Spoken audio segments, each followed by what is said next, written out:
Welcome to my mini blog साथीहरू। मैले चाहिँ आज नि पसल खोलिसकेँ। खोल्न चाहिँ अनि यसो भिडियो बनाऊँ भनेर हल्का जाँगर चलाइदिएको छु है। म चाहिँ उहाँ चाहिँ मेरो हस्बेन्डजी हुनुहुन्छ। उहाँ चाहिँ अर्डर क्रिएट गर्दै हुनुहुन्छ, अर्डर टिप्दै नै हुनुहुन्छ।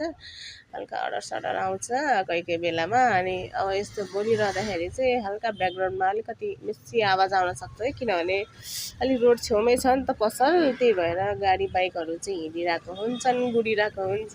फेरि हिँडिरहेको भन्दाखेरि कहाँ हिँड्छ गाडी पनि भनेर भन्ने होला है। अनि म चाहिँ पसल खोलेर यसो सफा गर्दैछु। सरसफाइ गर्नु परिहाल्यो होइन। अब आफ्नो पसल अलिकति टल्काउनु त पर्यो।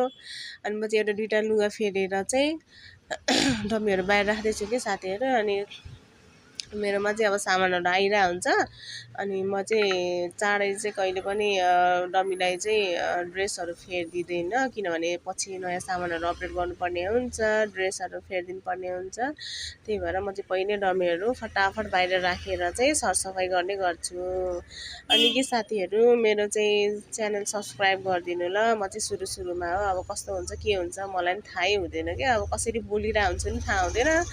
अनि म चाहिँ अब सुरु भएर नि होला, अब बोल्दा बोल्दै खै कहिले के बोल्छु थाहै हुँदैन क्या मलाई चाहिँ। अनि यसो लाइक कमेन्ट पनि गरिदिनु होला, कस्तो लाग्छ, अझै के गर्नुपर्छ, मैले अझै प्रगति के गर्नुपर्छ भनेर चाहिँ भनिदिनु होला साथीहरू।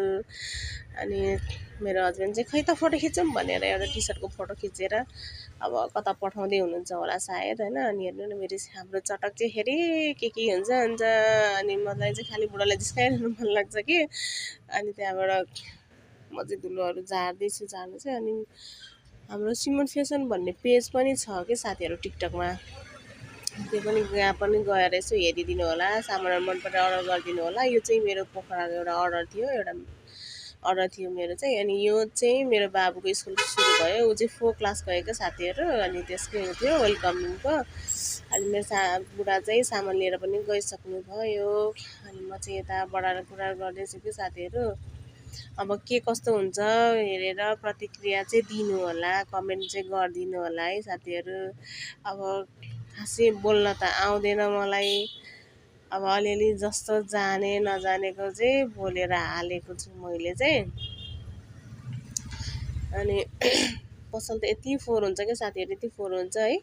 त्यो धुलो लास्टै आउँछ कि, धुलो लास्टै आउँछ। रोड पिच भन्नु मात्रै हो, धुलो चाहिँ लास्टै धेरै आइरहेको हुन्छ मेरो पसलमा चाहिँ। अनि छिनमा फोहोर भइसक्छ, के गर्नु साथीहरू। अनि म चाहिँ यहाँ अब बढाएर कुरा सिद्धेर घरिघरि क्यामेराको बिचमा किन आएको